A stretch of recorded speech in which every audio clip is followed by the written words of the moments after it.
तो वेलकम, आप सभी का स्वागत है और मैं हूं आपके साथ राही कपूर। और हमारी पॉडकास्ट की सीरीज में आज हम एक ऐसी पर्सनैलिटी के साथ आपको मिलवाएंगे जिनका ताल्लुक तो मेंढर से है, लेकिन इतनी कम उम्र में उन्होंने क्या कुछ अचीव किया है, ये जानना आप सबके लिए ज़रूरी है। इसके साथ आपको बताना चाहूँगा कि मेंढर जैसे कि एलओसी का एरिया है, बॉर्डर क्षेत्र है, और बॉर्डर का कोई युवा उस बॉर्डर इलाके से, उस गाँव से उठकर अगर किसी अच्छे प्लेटफॉर्म पर जाता है, अपने इलाके का नाम रोशन करता है, अपनी स्टेट का, यूटी का या भारत देश के अंदर उसका एक बहुत बड़ा योगदान रहता है, तो ये अपने आप में एक हिस्ट्री कहूँगा मैं, एक हिस्ट्री के बराबर जो है ये बातें हैं। आप देख रहे होंगे कि मेरे साथ नज़ाकत चौधरी हैं, जो कि अड़ी से हैं। तो इनके बारे में शॉर्ट में मैं थोड़ा-सा बता देता हूँ कि इनको अभी जम्मू कश्मीर जो केंद्र शासित प्रदेश की सरकार या एडमिनिस्ट्रेशन में कहूंगा, उसका आरडीडी डिपार्टमेंट, जिसका एक स्वच्छ भारत मिशन का ब्रांड एम्बेसडर इन्हें जो है वो चुना गया है। और नज़ाकत मेंढर से ताल्लुक रखते हैं, ये अपने आप में एक बहुत बड़ा अचीवमेंट है। और इनके और भी बहुत सारे अचीवमेंट्स हैं जो मैं आगे इन्हीं से बात करके जो है वो आपको बताऊंगा। नज़ाकत, सबसे पहले एक तो आपका वेलकम है, और आपको हमारी तरफ से, हमारे पूरे परिवार की तरफ से बहुत बहुत शुभकामनाएं। और आज जिस जगह पर हम बैठे हुए हैं और आपके साथ बैठ के मैं अपने आप में एक प्राउड फील कर रहा हूं कि एक मेंढर जैसे क्षेत्र से, एक बॉर्डर एरिया से, जहां पर कदम कदम पर एक स्ट्रगल है, तो वहां से उठकर आज आप इस मुकाम तक पहुंचे, तो इसके लिए आपको बहुत बहुत बधाई हो नज़ाकत। बहुत बहुत शुक्रिया राही साहब, आपने वक्त निकाला और आप तशरीफ़ लाई यहाँ पे। तो जिस तरीके से आपका प्यार मेरे साथ हमेशा से रहा है, बस ये आपका प्यार मिलता गया और हम आगे बढ़ते गए। तो एक सफ़र को शुरू किया था, जिस सफ़र में अभी भी ख़त्म नहीं हुआ है, लगे हैं। और सफ़र कभी ख़त्म नहीं होता है। बिल्कुल। नज़ाकत, मैं शुरुआत करता हूँ, सबसे पहले ये जानना चाहता हूँ, या जो लोग हमें देखेंगे जी। ये ज़रूर उनको पता चले कि आप कहाँ से हैं, आपकी हुँ, स्कूलिंग कहाँ से हुई है, किस परिवार से आप ताल्लुक़ रखते हैं? हुँ। तो फिर आगे का हम बातचीत शुरू करेंगे। पहले हमारी ऑडियंस को जो है ये ज़रूर पता लगाना चाहिए। हाँ, मैं बेसिकली मेंढर के अड़ी सड़ूती से रहने वाला हूँ। मेरी जो स्कूलिंग है, मेरा पुंछ के नानक अकेडमी स्कूल से मेरी 8th क्लास तक की स्कूलिंग हुई है। 8th के बाद 9th मेरी मेंढर से हुई है। उसके बाद 10th, 11th, 12th मैंने Jammu Shri Mahavir Jain high secondary school से किया। उसके बाद मेरी जो बाकी की पढ़ाई है, वो दिल्ली यूनिवर्सिटी ऑफ दिल्ली से हुई है। अपनी पढ़ाई ख़त्म करने के बाद इस सोशल सेक्टर की लाइन में एक बड़ा इंटरेस्ट था आने का। कुछ सोशल इश्यूज़ थे, सोशल स्कीम्स और सोशल जो भी इनिशिएटिव्स हैं, बहुत सारे गवर्नमेंट या नॉन गवर्नमेंट बॉडीज़ ले लो, इनके साथ हम कनेक्ट हुए और ग्राउंड लेवल पे काम किया पहले। मेंढर से काम, पुंछ से काम करना शुरू किया। बहुत सारी कैम्पेन्स लॉन्च की डिस्ट्रिक्ट एडमिनिस्ट्रेशन की मदद से, लोकल एडमिनिस्ट्रेशन की मदद से। और उसको करते-करते तो आगे रास्ता बनता गया। आगे बनते-बनते तो छोटी-छोटी कोशिशें करते रहे। नज़ाकत, एक चीज़ जानना चाहूँगा कि जैसे आपने बताया कि अपनी जर्नी स्टार्टिंग जैसे आपकी 8th तक नानक अकेडमी आप पुंछ का जी। ज़िक्र कर रहे हैं। तो कहीं न कहीं आज उस स्कूल को भी एक फ़क्र होगा आप पे कि सब लोगों को, कि आप इस लेवल तक यहाँ पर पहुँचे। तो आप सोशलिज़्म में जैसे आए, हुँ। इसके पीछे का कारण क्या था? क्या ऐसी चीज़ आपको इंस्पायर्ड की, या आपने सोचा कि जो आपने स्ट्रगल्स या जो चीज़ें आपने वहाँ पर देखी मेंढर में, उस गाँव में, पुंछ के अंदर आपने वैसी सिचुएशन देखी, तो आपको लगा कि एक सोशलिज़्म में जाकर जो दुखी लोग हैं, अवाम, मतलब कि जो लोग स्ट्रगलिंग में हैं, तो वो एडमिनिस्ट्रेशन के साथ जुड़ के आपने वो काम किए। तो ऐसा क्या कोई, वो मेरे को ज़रूर बताएँ, ताकि बिल्कुल उस यूथ सर। को भी पता चल सके कि किस तरीके से आपने। सर, जैसे मैंने बताया कि मेंढर पुंछ में हमने जब सोशल सेक्टर में भी आने का एक मतलब था कि जब स्कूल कॉलेज में थे तो कुछ इनिशिएटिव्स या कुछ सोसाइटीज़ के पार्ट होते थे तो पार्टिसिपेशन करते रहते थे। पार्टिसिपेट करते रहते थे तो उसके बाद कुछ जे एंड के लेवल पे पार्टिसिपेशन हुई तो फिर मैं अक्सर कुछ चीज़ें नोट करता था कि हमारा जैसे border areas, far flung region से लोग होते थे, एडमिनिस्ट्रेशन के पास जाते थे या अपने किसी भी मसले मसाइल को लेकर आगे घर से बाहर निकलते थे तो उस चीज़ का जब मैंने देखा कि उनकी उस चीज़ के लिए अपील नहीं होती थी, तो मैंने तब इस सोशल वर्क में आना शुरू किया, लोगों के साथ बैठकर उनकी समस्याएँ सुनी, समस्याएँ सुनकर उनके जो भी काम-काज होते थे अथॉरिटीज़ तक पहुँचाए और अथॉरिटीज़ प्रशासन की जो भी स्कीम्स थे, इनिशिएटिव्स थे, वो लोगों तक पहुँचाए कि लोगों को उनका बेनिफिट मिले। इस तरीके से एक शुरुआत हुई तो उसके बाद जब कुछ काफ़ी आपको पता ही है लंबे टाइम से मैं जम्मू में ही हूँ। हाँ जी, हाँ जी।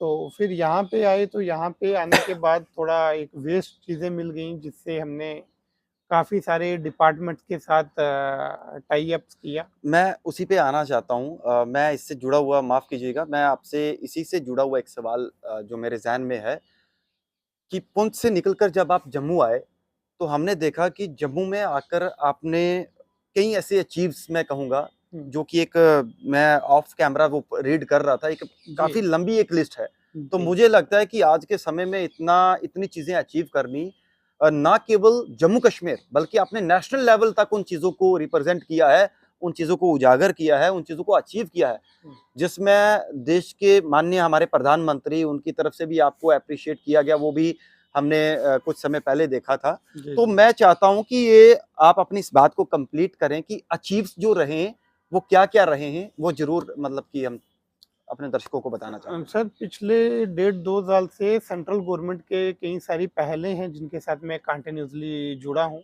ख़ासकर अगर हम मिनिस्ट्री ऑफ एजुकेशन की बात कहेंगे, एक भारत श्रेष्ठ भारत गवर्नमेंट ऑफ इंडिया का फ्लैगशिप प्रोग्राम है, जिस पे मैं कंटिन्यूअस वर्क कर रहा हूँ और लास्ट ईयर मैंने जम्मू कश्मीर को ख़ासकर अपने बॉर्डर डिस्ट्रिक्ट पुंछ को रिप्रेज़ेंट किया था असम में।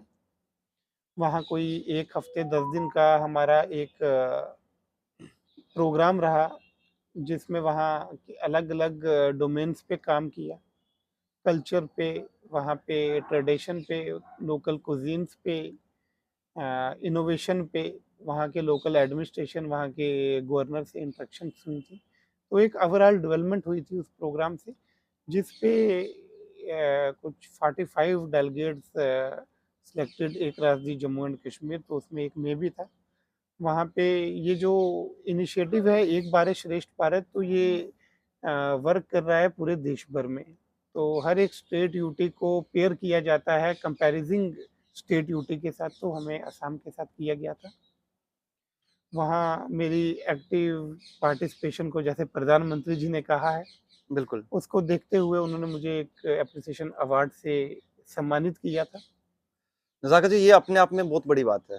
तो ये एक पहल रही, उसके बाद एनईपी नेशनल एजुकेशन पॉलिसी की 3rd एनिवर्सरी थी लास्ट ईयर, तो उसमें भी केवल जम्मू कश्मीर से शिक्षा मंत्रालय ने मुझे चुना था और वहाँ पे जाकर मैंने उस एनईपी को रिप्रेजेंट किया, मिनिस्ट्री के स्टॉल को रिप्रेजेंट किया और जे एंड के को एक पार्टिसिपेशन दी, जहाँ उस फंक्शन में माननीय प्रधानमंत्री जी चीफ गेस्ट रहे और मेरी जो ये अचीवमेंट्स थी, ये उस दिन शिक्षा मंत्रालय की जो पब्लिकेशन रिलीज़ हुई थी, उसके पहले पेज पे इसको पब्लिश किया गया था बिल्कुल। और भारत मंडपम प्रगति मैदान में इसको रिलीज़ किया गया था 29 जुलाई 2023 में और प्रधानमंत्री से भी वहाँ मुलाकात हुई थी उस प्रोग्राम में और उसके बाद यहाँ के माननीय लेफ्टिनेंट गवर्नर साहब ने भी बुलाया था, मुबारकबाद दी थी और जम्मू कश्मीर के जो यहाँ के जो प्रोग्राम्स हमारे इनिशिएटिव्स हैं प्रशासन के साथ मिलके चलते रहते हैं और प्रशासन का भी शुक्रगुज़ार हैं जो इतना सपोर्ट करते हैं, हर चीज़ में टाइम टू टाइम एप्रिशिएट करते हैं, अवार्ड, रिवार्ड से सम्मानित करते हैं और जो भी गवर्नमेंट की स्कीम्स, इनिशिएटिव आया हो तो उसको लोगों तक डिलीवर करने का कोशिश करते हैं। नज़ाकत, अब मेन मुद्दे पे आते हैं, हाँ, जिसको लेकर जो है मैंने सोचा कि आज आपसे बातचीत जो है वो की जाए। जी, अभी हाल ही में 2-4 दिन पहले आपका एक बड़ा अनाउंसमेंट होता है जी। कि नज़ाकत चौधरी जो है वो एक एम्बेसडर, मैं कहूँगा ब्रांड एम्बेसडर चुने जाते हैं स्वच्छ भारत मिशन के, हुँ, जो अंडर आरडीडी हाँ, डिपार्टमेंट के जम्मू कश्मीर केंद्र शासित प्रदेश यानी जश यूनियन टेरिटरी के। तो नज़ाकत, ये कैसे मतलब कि कैसे मतलब कि ये चीज़ अ, प्रशासन की तरफ से कि डिसाइड किया गया कि नज़ाकत चौधरी को आज जो है वो ब्रांड एम्बेसडर जो है बनाया जाए। ये अपने आप में एक बहुत प्राउड बड़ी बात है आपके परिवार के लिए, आपके जी। लिए। तो मैं चाहूँगा कि आप ज़रूर इस पे 2 बातें जो है वो ज़रूर बताएँ। सर इसके लिए स्वच्छता पे थोड़े कोई 2-3 महीने पहले मेरे माइंड में कुछ आइडियाज़ आए थे, कुछ प्रोजेक्ट थे जिन पे मैं काम करना ज़रूर चाहता था और ख़ासकर रजौरी पुंछ में। इसके लिए मैं डिपार्टमेंट्स को 2-3 बार मिला तो कुछ सजेशंस थे मेरे पास जो मैंने डिपार्टमेंट्स के आगे रखे और रजौरी पुंछ में इसको 100% इसकी सैचुरेशन हो तो इसके लिए प्रशासन को और हमारी भी एक ज़िम्मेदारी बनती है कि हम भी इस पे काम करें। ऐज़ ए नागरिक होने के नाते भी। हाँ, हाँ, हमारी एक नागरिकता के नाते से भी ज़िम्मेदारी है हम इस पे काम करें।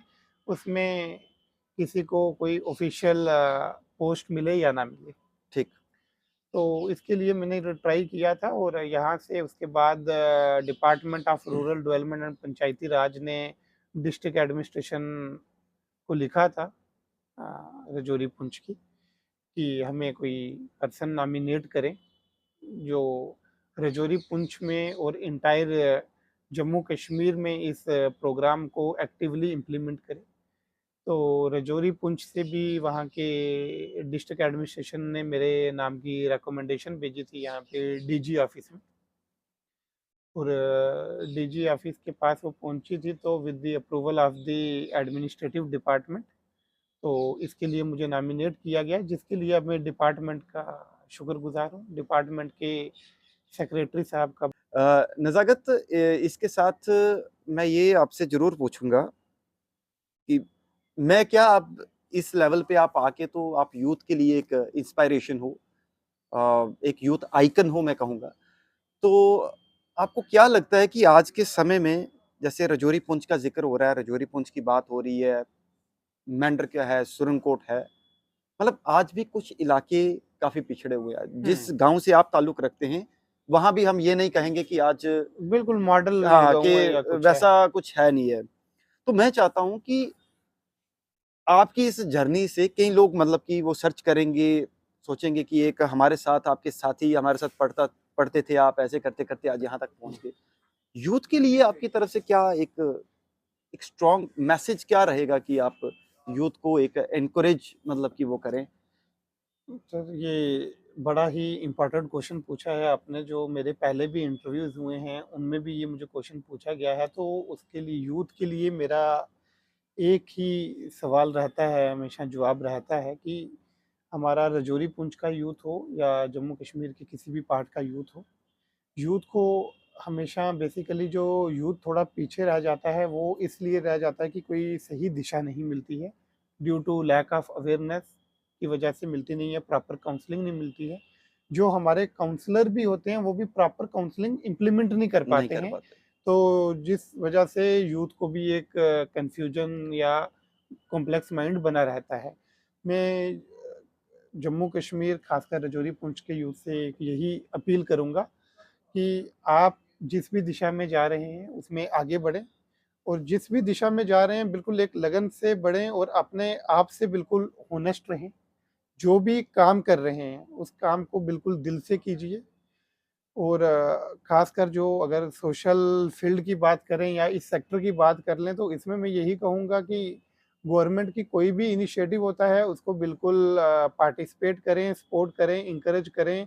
अपने एल्डर्स को, घर में पेरेंट्स को सबको मोटिवेट करें कि उस इनिशिएटिव का हिस्सा बनें और उसमें बढ़-चढ़ कर हिस्सा लें क्योंकि ये कहीं न कहीं आपको फ्यूचर में इसका क्रेडिट मिलता है और आप ग्रो करते हो इससे।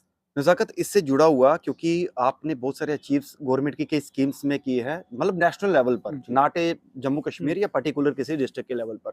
आज भारत सरकार की बहुत सारी स्कीम्स हैं। हाँ। लाइक अगर मैं आसान शब्दों में अगर मैं कहूँ कि अल्फाबेट ए से लेकर अगर जेड तक है, किसी न किसी अल्फाबेट पर भारत सरकार की कोई राइट, ना कोई स्कीम राइट। जो है वो चल रही है। तो कुछ ऐसे इलाके, कुछ ऐसे क्षेत्र, या मैं कहूँगा कि उन स्कीमों के प्रति हर कोई जागरूक जो है वो नहीं है। जैसे आपने अपने ही मेरे सवाल का जवाब देते हुए कहा कि एक अवेयरनेस की जो है और एक हुँ, काउंसलिंग की जो है वो सख्त ज़रूरत है। क्योंकि आज युवा कहीं न कहीं बेरोज़गार भी है, स्ट्रगलिंग भी कर रहा है, स्टडी सब चीज़ें ऐड ऑन हैं। हुँ। लेकिन आप युवाओं के लिए क्या एक मैसेज देना चाहते हैं? मैं ये कहूँगा कि भारत सरकार की उन स्कीमों को वो लोग कैसे अडॉप्ट करें, कैसे जानें? कंसर्न जो डिपार्टमेंट से देखिए लोगों को रहता है कि हमारे जो रिप्रेजेंटेटिव हैं, जो चुने हुए किसी भी मैं पर्टिकुलर किसी का नाम नहीं हुँ, हुँ, रहूँगा, हुँ। एंटायर पूरे जे एंड के की बात हम कर रहे हैं कि वो हालाँकि फ़र्ज़ उनका भी है बिल्कुल। कि युवाओं तक, यूथ तक एडमिनिस्ट्रेशन, प्रशासन या गवर्नमेंट तो सब कर रही है, उन्होंने तो सब कुछ दिया है। हुँ। लेकिन कहीं न कहीं वो जो गैप जो रह जाता है, आज अगर मैं बात करूँ तो किसी को अगर पूछो कि भारत सरकार की ये फलानी स्कीम है, तो मुझे नहीं लगता कि कोई ठीक तरीके से बता जी, पाएगा, बता उन पाएँगे। इलाकों में। तो मैं आपसे ये चाहता हूँ कि आप यूथ हाँ, को एक बताएँ कि आज सोशल मीडिया का ज़माना है, सर डिजिटल किस इसमें तरीके से वो भारत सरकार की इन स्कीमों के प्रति जागरूक रह सकते हैं? इसमें मैं बताऊँ कि अगर हम इसमें 2 चीज़ें हैं जवाब देने की। एक ज़िम्मेदारी किसकी है और दूसरा यस, यूथ तक पहुँचेगी कैसे? पहुँचेगी कैसे? ज़िम्मेदारी बेसिकली किसी भी जो स्कीम्स होती हैं इनको इम्प्लीमेंट करने के लिए तो डिस्ट्रिक्ट बॉडीज़ और लोकल एडमिनिस्ट्रेशंस होते हैं। जिसका कोई भी स्कीम होगी डिस्ट्रिक्ट में जो डीसीज़ होती हैं वो उसके चेयरपर्सन्स होते हैं। तो ये डिस्ट्रिक्ट एडमिनिस्ट्रेशन कंसर्न डीसी पे डिपेंड करता है कि वो किसी भी स्कीम को किस तरीके से इम्प्लीमेंट कर रहे हैं और कितने लोगों को उसका फ़ायदा पहुँचा रहे हैं। बिल्कुल, कितनी उसकी अपने डिपार्टमेंट के थ्रू उसकी अवेयरनेस कर रहे हैं। कितने काउंसलिंग सेमिनार्स लगवा रहे हैं, कितने एजुकेशन इंस्टीट्यूट्स में उस यूथ तक वो स्कीम्स को पहुँचा रहे हैं और दूसरा एक डिस्ट्रिक्ट एडमिनिस्ट्रेशंस की ये भी रिस्पेक्टिव डिस्ट्रिक्ट के जो डिस्ट्रिक्ट एडमिनिस्ट्रेशंस हैं, उनकी ये ज़िम्मेदारी भी बनती है, जो भी पीआरआई मेंबर लोकल रिप्रेजेंटेटिव्स हैं, उनको ये इन्फॉर्मेशन प्रॉपर प्रोवाइड करके तो आगे जो पीआरआई मेंबर्स हैं, लोकल रिप्रेजेंटेटिव्स हैं, उनकी भी एक बहुत बड़ी ज़िम्मेदारी बनती है कि ये अपनी पंचायत में हर एक यूथ तक इस चीज़ को साझा करें, ताकि यूथ के पास जब जानकारी जानकारी पहुँचेगी और यूथ इस चीज़ का लाभ लेगा। और दूसरे नंबर पे हम खुद भी इस चीज़ पे एक बहुत बड़ा टॉपिक है, तो इस चीज़ पे हम एक रिपोर्ट बना रहे हैं जो आने वाले दिनों में हॉनरेबल लेफ्टिनेंट गवर्नर साहब के साथ हम शेयर करने वाले हैं। तो ये नज़ाकत चौधरी थे जी, जिनसे आज हमारी एक पॉडकास्ट की सीरीज़ में इनके साथ बातचीत हुई है और हमने ये जाना कि कहाँ से ताल्लुक़ रखते हैं और मेंढर से इनका सफ़र शुरू हुआ, पुंछ, पुंछ से होते हुए जम्मू, जम्मू से इन्होंने तमाम जितने भी एडमिनिस्ट्रेशन के जो कई स्कीम्स से भारत सरकार की, देश के प्रधानमंत्री या फिर जो हमारी भारत सरकार है, उसकी कई स्कीमों को इन्होंने जो है वो उसपे अचीव किया है। उनके साथ एडमिनिस्ट्रेशन के साथ मिलकर कई ऐसे प्रोजेक्ट्स या कई ऐसी चीज़ों पर काम किया है और मेरा आज का मकसद यही था कि इनको आप तक रूबरू करवाने का कि हमारा जो युवा वर्ग है, हमारी जो युवा पीढ़ी है वो कुछ इनके बारे में जाने ताकि वो भी अपने आप में एक स्ट्रॉन्ग बने, हिम्मत ना हारें। जैसे नज़ाकत ने कहा कि हिम्मत नहीं हारनी है, आप किसी न किसी प्लेटफ़ॉर्म पर जो है वो ज़रूर ट्राई करिएगा और बड़ी बात ये थी कि जैसे ये सरकार की कई स्कीमों को लेकर जो है वो काम करते हैं। तो ये था कि भारत सरकार की उन स्कीमों को आप सर्च करिएगा कंसर्निंग डिपार्टमेंट से पूछिएगा क्योंकि हर जगह वो लोग रहते हैं कि आपको प्रॉपर्ली जो है वो समझाएँ ताकि आप अगर मान लो कि किसी की जॉब नहीं लग रही या कोई किसी वजह से कुछ और कारण है तो आप उन स्कीम्स का बेनिफिट लेके अपना रोज़गार जो है वो कमा सकते हैं, अपने आप को स्टैंड कर सकते हैं, सेल्फ डिपेंडेंट बनिएगा, आत्मनिर्भर बनिएगा और आप हमें जो है इसी तरीके से सपोर्ट करते रहिए। नमस्कार।